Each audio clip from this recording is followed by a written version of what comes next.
Well, of course, this is a big struggle. It's maybe one of the hardest things you will have to do in your life. In the first place, it's a struggle because it's a grieving process. That's what it is. You're grieving, or you have to say goodbye to your ideal picture. You have to say goodbye to your dream child, the genes, the child with your genes, or the combination of genes with your partner.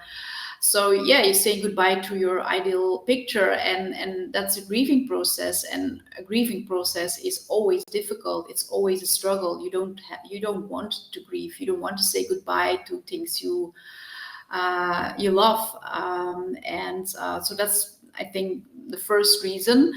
I think it's also a struggle because the scenario of letting go of your genetics, for example, donor conception or adoption or whatever, um, well, it's out of your comfort zone because it's a very unknown scenario. You didn't think about it earlier on. You don't know a lot of things about it, so it's out of your comfort zone.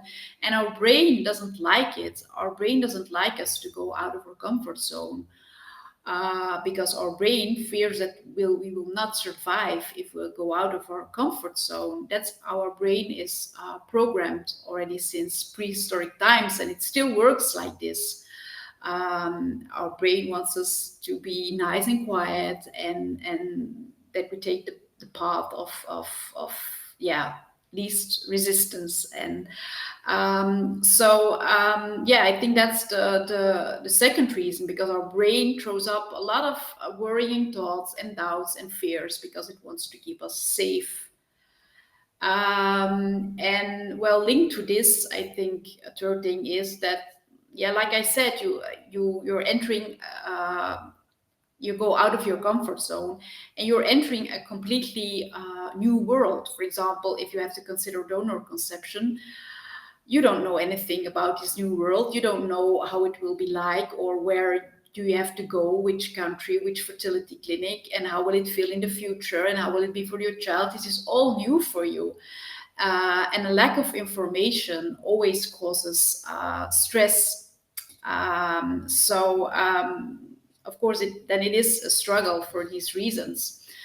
But I think to put things in perspective, I always tell my clients as a fertility coach that, well, your desire or your wish to have a baby, in fact, it's not like just one big wish.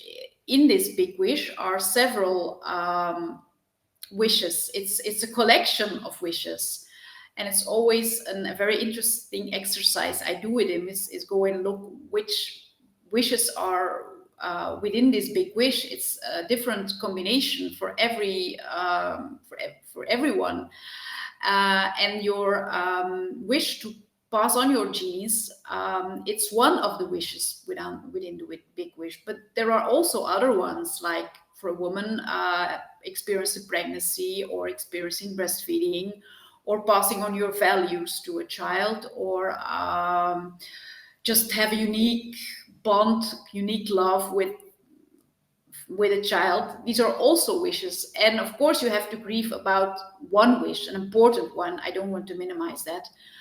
But there are also a lot of other wishes within the big wish that you can still fulfill. So it's sometimes very valuable to look at it, yeah, this way.